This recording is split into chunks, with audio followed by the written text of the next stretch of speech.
Top three, Trevor Wilson, the pitcher starting for San Francisco, takes this Mike Morgan comebacker with a little difficulty. Great play, though, nonetheless. No score as the Brave fans watching this game with a lot of attention because in the bottom of the fourth inning, Will Clark with one out triples into the right field corner. Darryl Strawberry misses the cutoff man. Clark has an easy sliding triple. And the very next batter would be Matt Williams against starter for L.A., Mike Morgan. Williams single to left field. Will Clark scores easily from third base. 1-0 San Francisco on Matt Williams' 97th RBI of the season. And beat L.A. may become a reality.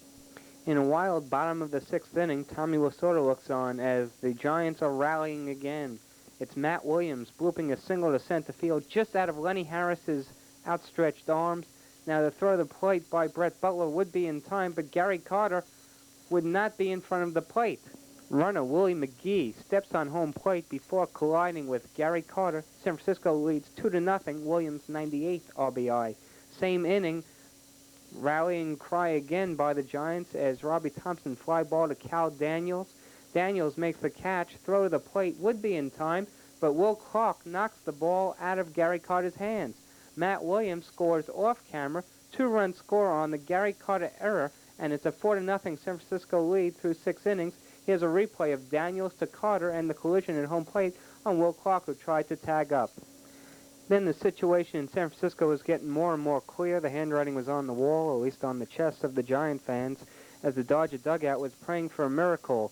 It would not come, though. Ninth inning of play, the Dodgers are behind 4-0. Brett Butler sees what will take place as Trevor Wilson is pitching a two-hitter. Eddie Murray with 2 outs to Robbie Thompson. That's the ball game. A 4-0 Los Angeles loss means Trevor Wilson is now 13-11. Mike Morgan is 14-10. The Braves stomp all over the Dodgers as they eliminate Los Angeles from the National League West. The Atlanta Braves are the champions. The Dodgers walk off in the West. Well, I'm going to remember it as a very good season for the ball club. I think that we played very, very well. You know, I think we were in the lead for 157 games there, right up to the 157th game, and we just didn't close it out for the last 5 games. And, you know, the Braves played very, very well. You've got to give them credit. They continued to battle us, and I probably look to the reason that we didn't lose it is, or that we did lose it, is because of that little slump we had right after the All-Star break.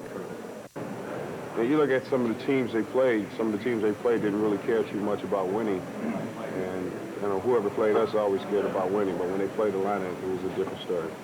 I say this in great feeling for the team. I know how bad they feel. It isn't because it was lack of effort. Everybody just put forth all the effort that they have within them. Unfortunately, we just weren't able to do it. Hey, believe me, that's the way life is. Sometimes a door will close on you, and if you're so concerned with the door that closes, you'll never find the one that's open. So I keep looking for the open door. Well, I think the intensity was very, very, very strong as far as the emotions. You know, it's very upsetting to have gone all year long and have been in first place for a number of days, and then here near the end of the season, see it falter away from us. And when you reflect back upon a 162-game season and you look back at spring training and you look back at everything that transpired, you know, it's at this point now very disappointing. We got to carry that into the winter months, but at the same token, we've got a lot to be proud of. I felt that, you know, this ball club stayed together and we played well together. You know, it was a tremendous season as well, but the Atlanta Braves were just a little bit better. They're to be congratulated, and we wish them all very well in the playoffs.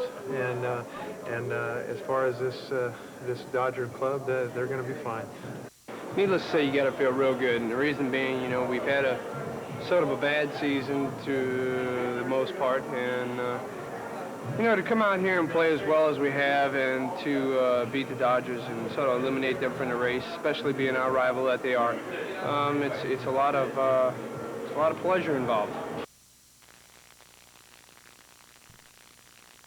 Saturday afternoon, the Braves defeat the Houston Astros 5-2 and win the National League West. We start in the bottom of the first inning with no score. The Braves get on the board first. Here, Terry Pendleton singles to left field, scoring Lonnie Smith from second base. RBI number 86 for Pendleton, and the Braves led 1-0. Moving now to the bottom of the second inning, with the Braves now leading 2-0. Lonnie Smith gets a ground roll double to left center field. It scores Rafael Belliard from second, RBI number 44 for Smith, and the Braves led 3-0. The winning pitcher in this game, John Smoltz of Atlanta, pitched a complete game, allowing 2 runs on 8 hits. Here in the top of the third inning, Smoltz strikes out Kenny Lofton. Moving now to the bottom of the third inning, with the Braves still leading 3-0. Greg Olson grounds a ball to Andujar Cedeno, who misplays the ball. The ball goes into center field, and Ron Gant scores from second base. The Braves led 4-0. That was Cedeno's second error of the game. He made 5 errors in the last 2 games. Moving now to the top of the fourth inning, Cedeno makes up for some of his mistakes. He doubles off the left field wall. It scores Jeff Bagwell all the way from first base, and the score was 4-1 Atlanta. Then later in the top of the fourth inning, Casey Candell at the plate for Houston, and he will single to right field. It scores Andujar Cedeno from second base, and the score was 4-2. But in the bottom of the fifth inning, the Braves get another insurance run. Ron Gant at the plate for Atlanta, and he will belt a solo home run to left field, his 32nd home run of the year, RBI number 105 for Gant, and this gave the Braves a 5-2 lead. Moving now to the bottom of the seventh inning, a funny play. With Terry Pendleton on first base, Dave Justice at the plate for Atlanta. Justice will hit a ball in foul territory. On the third base side, Ken Caminiti goes for it. He can't get the ball, and then he flips over the wall. Caminiti was okay and then went back onto the field. Moving now to the top of the ninth inning, with the Braves still leading 5-2. 2 outs, John Smoltz still on the mound for the Braves. He will get Andujar Cedeno, of all people, to fly out to right field for the final out of the game. Dave Justice catches it. The Braves win 5-2, and at this moment, the Braves clinched a tie for the National League West Championship. John Smoltz, the winning pitcher, is 14-13. The losing pitcher, Mark Portugal, drops to 10-12. After the Braves game was over, they showed the Dodger game on the TV screen at the stadium. The players stayed in the dugout and on the field to watch the final out.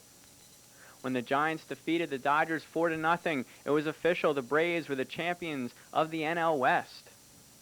Atlanta rebounds from the worst record in the majors in 1990 to win its first division title since 1982. Atlanta and the 1991 Minnesota Twins are the only teams in the modern era to go from last place to first in one season. Atlanta will play the Pittsburgh Pirates in the National League Championship Series beginning Wednesday night in Pittsburgh. And there we see Bobby Cox getting congratulations for his great effort with the Braves. And here's Terry Pendleton walking arm in arm with Neon Deion Sanders. It was time to celebrate for the Braves, the National League West champions. And here we take a look at the final out, John Smoltz with the pitch. Then he celebrates when Dave Justice catches the ball. And there goes Greg Olson into John Smoltz's arms. After some celebrating, the players came back onto the field to celebrate with the fans. That's Marvin Freeman in center field, and there's Steve Avery on the back of Deion Sanders.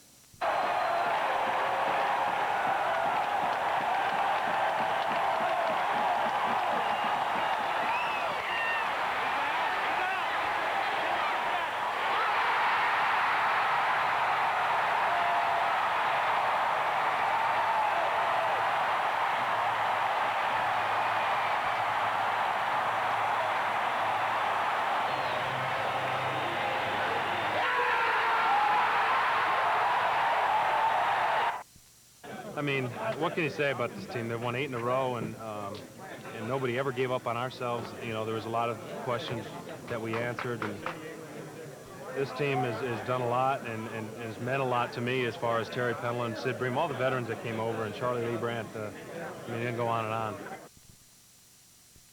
I want to thank all the people in San Francisco for making this possible.